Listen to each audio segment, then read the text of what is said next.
He carried only a slingshot and a stubborn heartbeat, yet one frozen dusk he chose to guide a girl home, never guessing dawn would bring 40 silent spears to his door. The high-ridged trail lay quiet under fresh powder, the kind that swallowed sound and printed every footstep like a confession. 14-year-old Eli Garner limped along the wagon ruts, blanket tied as a cloak, pockets empty, but for a smooth stone meant for the next rabbit. He headed nowhere in particular, only away from yesterday's hunger. Near the switchback, a faint cry slipped between gusts. Eli paused, breath pluming white. A thin track veered from the road, boot prints too small for a soldier, too steady for a drunk. Curiosity beat caution. He followed, crunching past black spruce that bent beneath ice. The track ended at a half-collapsed lean-to. Inside, a native girl knelt beside a dying fire, clutching her side. Blood darkened, torn buckskin.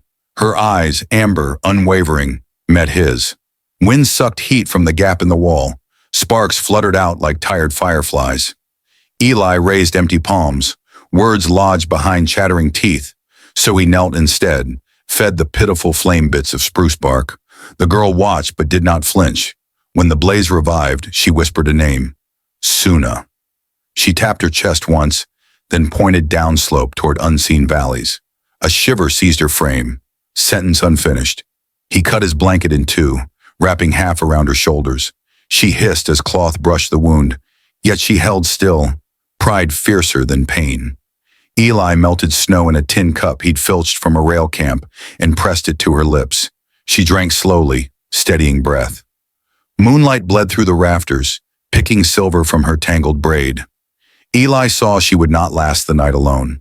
He gestured toward the road, drew a ridgeline in snow, then tapped his own chest in hers. Offer and promise fused. Suna's gaze softened, not in helplessness, but in measured trust. She nodded once. They set out beneath a sky scraped clean of clouds. Eli let Suna lean on his shoulder, steering them onto packed ruts where travel would be smoother. Slow, methodical steps. Each breath rose and vanished, each mile stitched two strangers tighter. Before midnight, they reached a trapper's shack, long abandoned, door half gone. Inside, dust and frost, yet walls enough to blunt wind. Eli found an iron hook, hung the tin cup near glowing coals, brewed spruce needle tea the way his mother once had to fight fever. Suna sipped, brow unfurrowing bit by bit. Snow slid from the roof in soft avalanches while logs popped like distant rifle fire. Hours passed. Eli dozed upright, knife ready across his knee.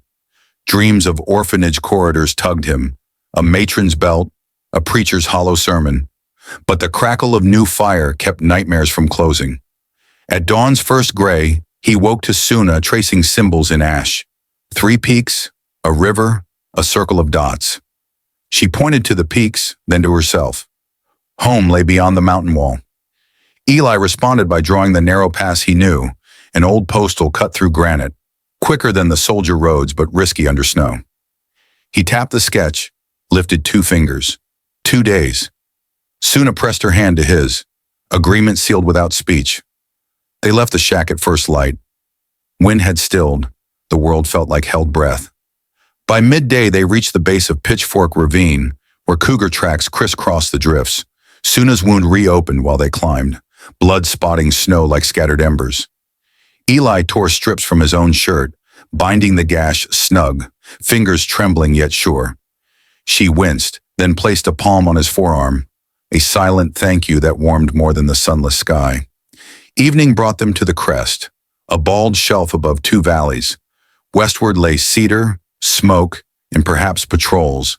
Eastward sprawled untouched white. Suna angled east, Eli followed, boots skidding on ice while daylight dyed crimson behind them. They descended to a sheltered hollow with fallen timber, enough for a rafter's fire. Sparks danced upward, mirroring stars that blinked awake one by one. Suna produced a slender bone whistle from a pouch. She blew 3 soft notes, high, low, high, then tucked it away. Eli asked nothing. Trust meant letting mysteries breathe. He stared into flames, wondering if any soul on earth would ever call him home with such a sound. Night deepened. Suna slept, breath shallow but even. Eli kept watch, stone and sling, nerves taut. He thought of the orphanage register that listed him as unclaimed property and felt a quiet rebellion stir.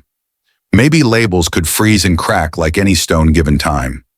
An hour before dawn, distant hoofbeats pulsed through the valley floor. Eli rose, squinting into half-light.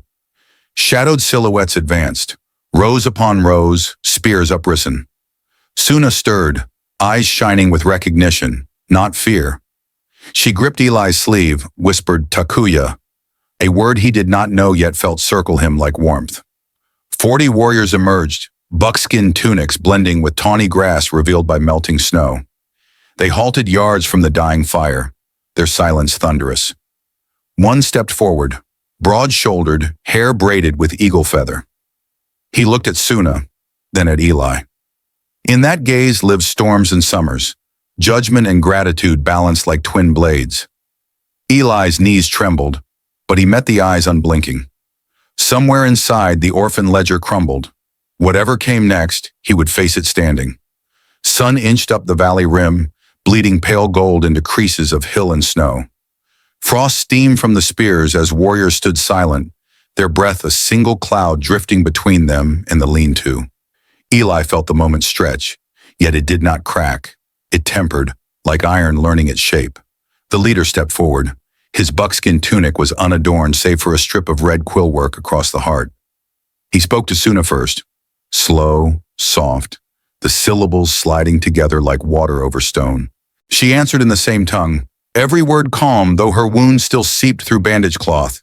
When she finished, the warrior turned to Eli and shifted into careful English. You carried our daughter across Cougar Trail. You stayed when blood chilled. You are welcome within our fire. Eli swallowed, unsure what welcome meant when 40 spears still framed dawn, yet the man's tone carried no edge. He nodded, letting gratitude beat louder than fear. Suna's eyes met his, steady, unblinking, and in that glance Eli heard what words might break. You are safe. Warriors formed two curved lines, clearing a path that pointed northeast where the valley spread warm with early melt. Suna gestured for Eli to follow. He lifted his pack, tucked the torn blanket fragment tighter around his shoulders, and stepped into the corridor of spears. As he passed, warriors lowered their weapons in silent salute, wood thudding softly against earth. The rhythm echoed a heartbeat larger than his own. They traveled all morning, skirting creek beds where ice broke with silver sighs. Two riders stayed at Eli's side. They set pace slow for Suna, but she refused to sag, leaning on a staff fashioned from a young birch cut that dawn. Noon found them at the lip of a broad basin, quilted with tawny grass and dotted by freshly pitched teepees. Smoke spiraled blue into cloudless sky. Children's laughter skipped across thaw-soft ground. At camp's edge, elders awaited, faces carved deep by wind and wisdom. Suna approached first. One gray-haired woman pressed her forehead to the girl's, hands cupping cheeks with gentleness that made Eli ache.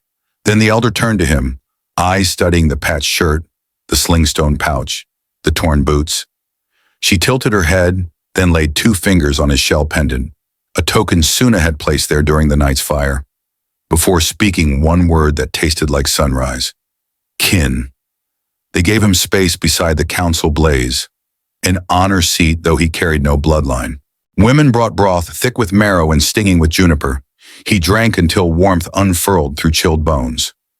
A boy no younger than 7 brought fresh moccasins, gesturing for Eli to sit while he tied them. Gifts pressed close, but no one asked payment.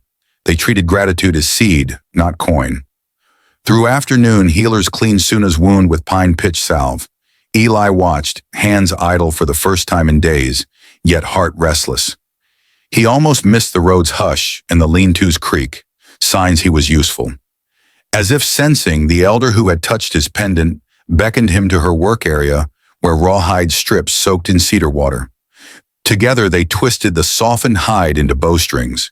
Each pull, each twist, bound tighter the thought that maybe drifting could land. Twilight smeared copper over distant ridges when scouts galloped into camp, dusting sparks of turf.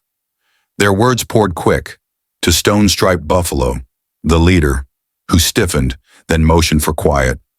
He announced in English for Eli's sake, Soldiers cut new road along River Gap. They march at sunup. They bring wagons. Murmur rippled. Spears clattered.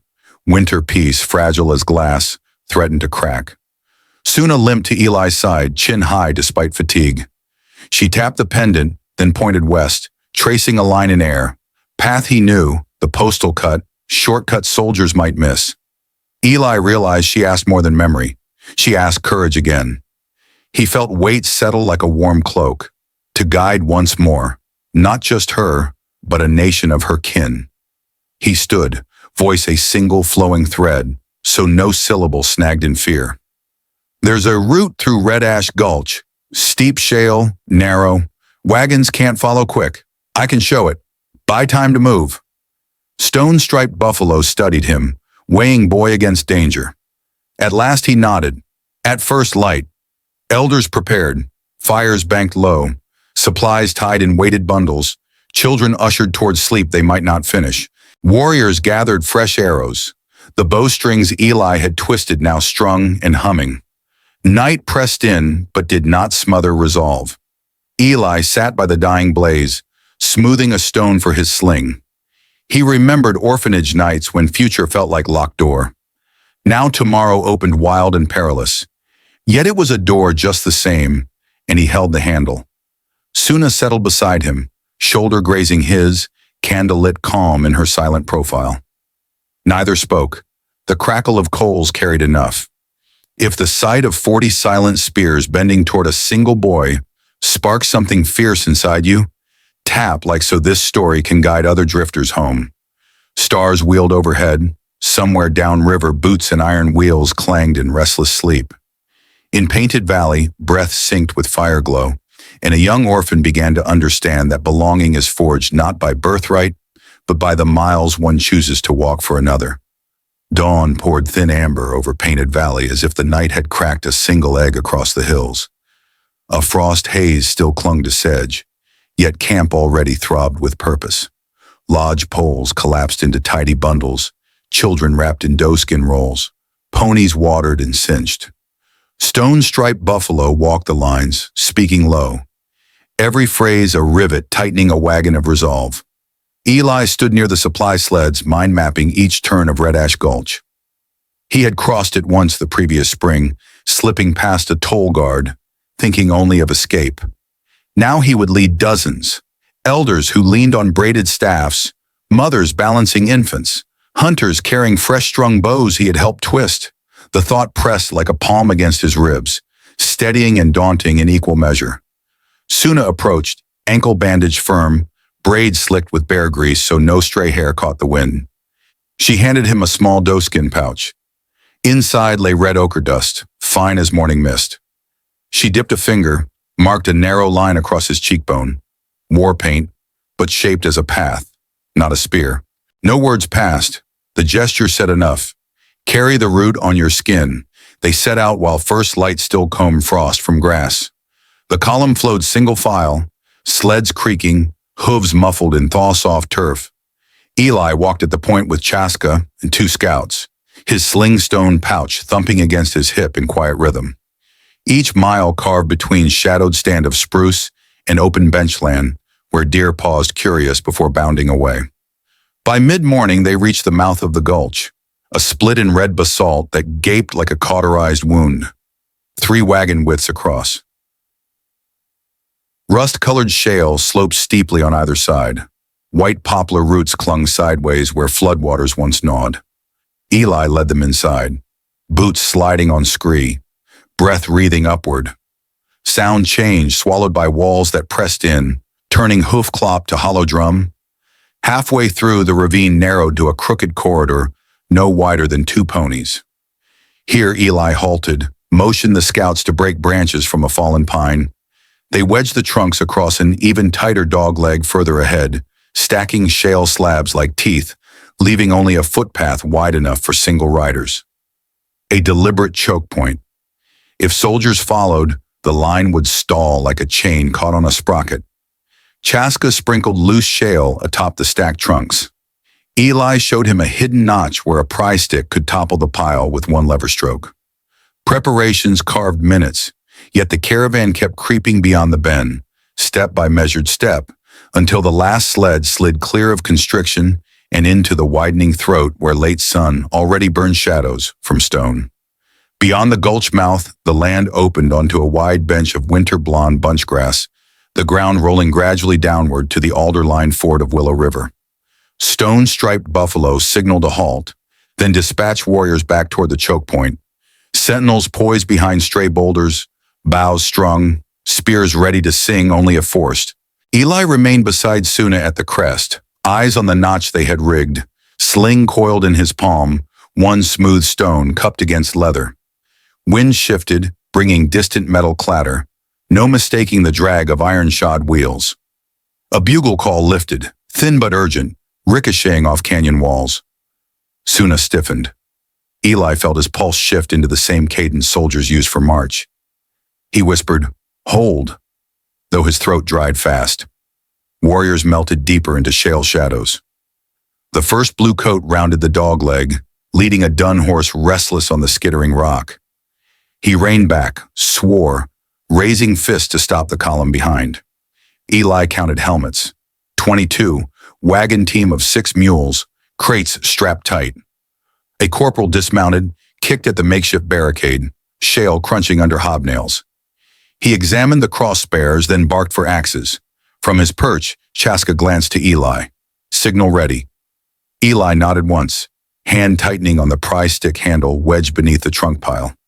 He inhaled slow, exhaled measured. When the corporal raised the first axe for swing, Eli pulled. Wood groaned, shale cascaded, trunks lurched outward like falling dominoes, dragging loose debris in a shuddering wave. Dust blossomed, soldiers dove, horses reared, wagon brakes squealed against panicked mules. Echoes rolled overhead like thunder stuck between walls. The narrow corridor choked under the collapse, an instant dam of rubble. Coughs and curses floated beyond sight, but no rifle cracked. Warriors held fire. Victory was not blood, but distance. Eli motioned retreat. Chaska slipped from cover, sprinted uphill to join the main band, feet sure on unstable scree. 2 scouts remained, unseen, to mark progress. Eli and Suna reached the bench as the caravan broke into renewed motion. Children rode atop sleds, eyes wide but laughing now that danger receded to echo. Elders hummed a low chant meant to weave safety over travel. Stone-striped buffalo clasped Eli's shoulder once, a silent nail fixing trust deeper. They pressed on through afternoon toward Willow River. Ice still rimmed banks, yet the ford ran shallow. Warriors rode first, checking current. One by one, sleds bumped across the rocky shelf. Ponies snorted spray, water catching sun in staccato flashes. On the far bank, camp rose quick. Hides stretched on willow frames, fire seeds coaxed to flame, children chasing geese that had returned too early for comfort. Eli knelt, filling tin cup with river water so cold it numbed his knuckles. As he drank, he saw Suna helping her grandmother unpack a basket of dried currants. The old woman waved him over, pressing a handful into his palm. Berries burst tart sweet on his tongue, redrawing maps of mornings he had never dreamed. Late sun brushed hills copper. Scouts slipped back, reporting soldiers still clearing rubble. A whole day's grind. Warriors allowed themselves a single whoop that flickered off canyon walls, then quiet returned, purposeful, alive. As shadows stretched across New Camp, Stone-striped buffalo invited Eli to stand before the central fire. Tala's grandmother carried a small pot of red ochre mixed with bear fat. She painted one line down his sling arm, another across his brow. "Pathfinder," she intoned, voice rusted yet strong. Murmurs passed, a name grafted onto him like a live branch. If hearing a rock slide stall, a regiment while 40 lives stepped forward, stirred your pulse, leave a like so this fire reaches others lost in canyon dusk. When night settled, stars poured like silver ore above willow trees. Eli listened to the river's hush, felt the paint dry on skin, and realized the ache in his chest was not fear, only the growing pains of a heart learning room for more than itself. Night thinned. Gray dawn found smoke drifting low across Willow Camp, the scent of wet willow bark and simmering marrow. Frost still glazed the grass, yet the valley felt awake, as if it had decided spring would not wait for permission. Eli rose before first drumbeat, checking shale on boots, sling stones counted, heart steady. Scouts returned with news whispered like flint on steel. Soldiers had freed the wagons by dusk and camped 5 miles west. Come sunrise, they would reach the ford. The water here ran shallow now, but midday melt could lift it waist-high, slow for a column, quick for arrows. Stone-striped buffalo listened, then raised 2 fingers. Move at once. Camp folded fast. Children lifted onto ponies. Hides rolled tight. Fires drowned in sand. Eli walked point again, Suna limping beside, staff tapping rhythm through brittle grass. They followed the riverbank north, where alder thickets closed overhead. Branches laced so tight, sunlight splintered into shafts that looked solid enough to climb. Halfway through the tunnel of green, they found an oxbow, where current carved a deep pool. On the far bank rose a sheer wall of sandstone streaked crimson. Red Mother, Suna named. Below it sprawled a maze of boulders left by an ancient slide, slick with moss and spotted ice. Eli saw the trap waiting inside the shape of the land. Water to slow horses, rocks to break line of sight, slopes to rain arrows. Stone-striped buffalo signaled a war party to hold inside the boulder maze. Eli stayed with them. Suna continued upriver with elders and children, Pathfinder staff passing to Chaska. She did not argue. She touched Eli's cheek, leaving a faint smear of ochre on his skin. Stay alive. Warriors melted into crevices. Eli crouched behind a slab tall as a church door, sling ready, stones cupped like promises. He felt odd calm, the stillness of an anvil before the strike. Sun climbed. River ice cracked, floating shards like broken mirrors. Geese skimmed low, startled into silent flight. Bugle notes chopped the hush. Blue coats rode 2 abreast, wagon axles groaning, sparks off rims when stones bit iron. Lieutenant scanned the alder tunnel, uneasy. Water reached to stirrup leather, slowing mounts. Boots splashed. Wagon wheels stuttered in mud. Just as the first mule team nosed past the oxbow, stone-striped buffalo lifted his spear, tip catching sun. Arrows hissed. A single breath of wind sharpened to blades. Horses screamed, reared, drove chaos into the file. Eli swung his sling once, twice, released. Stone flashed, snapped the bugle from a corporal's hand. The man stared dumb, stunned that sound itself had been cut. Warriors loosed again, shafts thudding into wagon lids, pinning canvas tight. Soldiers fired back, bullets howling off stone, ricochets singing high. Powder smoke coiled but drifted nowhere in the damp air, trapping fear like a bell jar. Lieutenant shouted to form line, but River sucked at boots, wagons jammed. He kicked free, spurred toward the shallows, rifle leveled. Eli chose another stone, smooth and pale. Swing, release. Rifle spun from the officer's grip, clattered into water, drifted downstream out of reach. The man stared across foam at the boy who had unarmed him with a pebble. Then the roar changed. Not arrows this time, but the mountain itself. Warm sun had gnawed at the ice shelf upstream. With a crack like split oak, a chunk the size of a house tore free, plunging into the channel. Surge raced down, white and thick. Soldiers saw too late. Current yanked horse legs sideways, snapped wagon traces, crates toppled, powder kegs plunged. Water drowned flame before sparks could betray either side. If the river-ripping iron loose from greed jolted your pulse, strike like so others feel the lift of that flood. Warriors ceased fire. No victory chant, only watchful silence. Soldiers crawled to gravel banks, coughing river grit, eyes wide, rifles lost. Lieutenant stumbled, hands raised in raw surrender. Stone-striped buffalo stepped forward, spear lowered. He spoke in English, slow as winter thaw. The valley guards itself. Take your men. Leave wagons. Go. Lieutenant looked at drowned powder, at men shivering. He nodded once, emotion broken at edges. then led what remained of the column back the way they'd come. No bugle, no boasts, only dripping footsteps swallowed by aldershade. Warriors dismantled the barricades of fear, pulling arrows from wood, gathering stray horses for packs. Eli waited to recover the bugle, dented bell glinting. He tossed it to the water again, watching it spin into deeper green. Stone-striped buffalo nodded approval, spoke quiet. Sound of war belongs to river now. As sun tipped west, the war party caught up with the caravan on high ground, where sage scrubbed wind clean.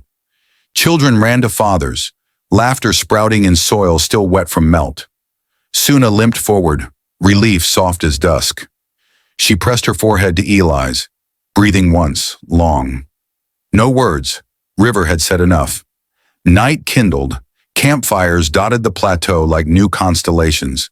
Elders roasted fish flipped from ice-cold shallows. Eli sat with Suna, fish grease staining fingers, warmth blooming in tired limbs. She pointed east where low hills shone silver. "Home Ridge," she whispered. He tasted the word, letting it rest on his tongue. Tomorrow they would crest that line, and somewhere beyond stretched a cabin, his old belonging, now far smaller than this wild circle of light. Stars rose. Drums beat slow, barely louder than heartbeats. Pathfinder felt pain on his cheek dry into memory. He watched flames dance and understood that rivers swallow echoes, but the stories they carry settle deep and feed fresh springs downstream. Morning poured itself over the plateau in slow bands of pewter and rose. Dew clung to sage tips, turning the low brush into silent chimes that rang only when sunlight touched them. Camp roused without hurry. Each figure moved as if the valley itself lifted their limbs. Stone-striped buffalo sent 2 scouts ahead, along a ridge faintly drawn against the sky. That line, he said, was the lip of Suna's home basin, a place held safe by stories thicker than any wall. Eli walked at the front beside Chaska, felt the rhythmic rise of ground under moccasin soles. The sling hung quiet at his belt now, stone still but smooth by the river's cold tumble. Ochre paint on his cheek had cracked into thin veins that caught light when he smiled at a small boy who trotted past in borrowed boots. The child handed him a feather dropped from a pony's tail, a stick of thanks and farewell at once. Eli tucked it into the cord that tied his blanket roll. By mid-morning, the ridge lifted them above the tree line. Wind cleared every old smoke memory from their clothes. Ahead, the land opened into a long hollow scarved in green. Lodges rising like calm breaths, smoke thin as writing on pale sky. Women tending early fields looked up first, saw the returning column, and let their calls drift uphill where they turned into welcome. Suna stood taller beside Eli, shoulders square though her ankle still ached. She raised the birch staff he had carved for her in the gulch and touched its tip to his sling hand, one soft tap to mark the last shared mile. Then she walked forward to meet her grandmother, who waited with arms wide enough to circle the horizon. Eli stopped at the ridge crest, letting the caravan flow around him. He watched reunions spark and settle like tinder that needs no coaxing. Laughter folded over tears. Children clung to legs. Elders pressed palms to boughs that had returned unneeded. Warriors dismantled travel knots, grounding spears butt first so iron points faced only sky. No drum sounded. Belonging spoke through breath and touch alone. Stone-striped buffalo came to stand at Eli's side. The chief carried a narrow braid of river willow, stripped pale and smooth. He laid it across the boy's shoulders. "Pathfinder," he said, voice low yet clear. "A name is a circle. You may leave its edge and still carry its center." Eli traced the willow fibers, felt the damp that proved they had been cut this dawn, fresh roots ready for new ground. Later, when the sun leaned west, the clan formed a quiet circle near a stand of aspen just budding gold. Elders set a clay bowl filled with willow ash and glistening river stones at its heart. Suna's grandmother took the first stone and placed it on the braid across Eli's chest. One by one, warriors added their stones, silent ledger entries. Trust, debt, kin. When the bowl emptied, it left only ash swirling soft on the wind, a pale smoke that lifted and vanished. Eli felt the tug toward his old path then. The half-collapsed cabin, the long track beyond the pass, the idea that someone else might stand lost in snow before another silent dawn. He spoke the thought aloud, sentences joined so breath would not break meaning. "I will walk out again," he said. "There are still valleys where echoes need to find river mouths." Stone-striped buffalo nodded. "The braid stays with you. Return when leaves redden or mine tires. Home waits." Suna stepped forward, pressing a small bundle into his palm, a pouch sewn from her own sleeve scrap, filled with juniper berries, a flint chip, and the last of the red ochre. She closed his fingers over it. "For the next road," she whispered, voice smooth as dusk water. They did not promise louder. Silence sealed the thread tighter than words could. That evening, the village feasted on fresh trout and wild onions. Flames danced low, no longer defensive but celebratory, and their shimmer painted Eli's cheek until ochre looked like sunset etched on skin. Children asked for the tale of the falling rock slide. He told it steady, leaving spaces for breath so the listeners could place themselves inside the gulch echoes. Laughter rose when he mimed the spinning bugle. Hush returned when he spoke of river ice swallowing iron greed. In every pause he felt drums he could not hear, keeping time behind ribs. When stars arrived, clearer than any night he could recall, Eli walked beyond the lodge ring to the ridge where they had first looked down that morning. The valley slept in subdued glows, and somewhere close the river hushed its own name through reeds. He tied the willow braid diagonally across his chest, adjusted the blanket over one shoulder, and touched the shell pendant once, warm now from the day's sunlight and all the palms that had acknowledged it. 2 fires indeed, as the chief had said. He could carry both. He would leave at dawn, alone but not orphaned, feet aimed west, where travelers still mistook distance for fate. Yet he also knew this place would mark seasons in his absence, every conference of aspen leaves rustling a welcome whenever his path bent back east. If this 5-day road lit a spark or eased a silence inside you, press that like, hitch a subscription to the trail, and share below which fire burned brightest. The blanket shared on a blizzard ridge, the hush of 40 spears at dawn, the river that swallowed iron, or the quiet moment where one boy learned 2 worlds could fit in a single heartbeat. Your words keep the path clear for the next traveler seeking home.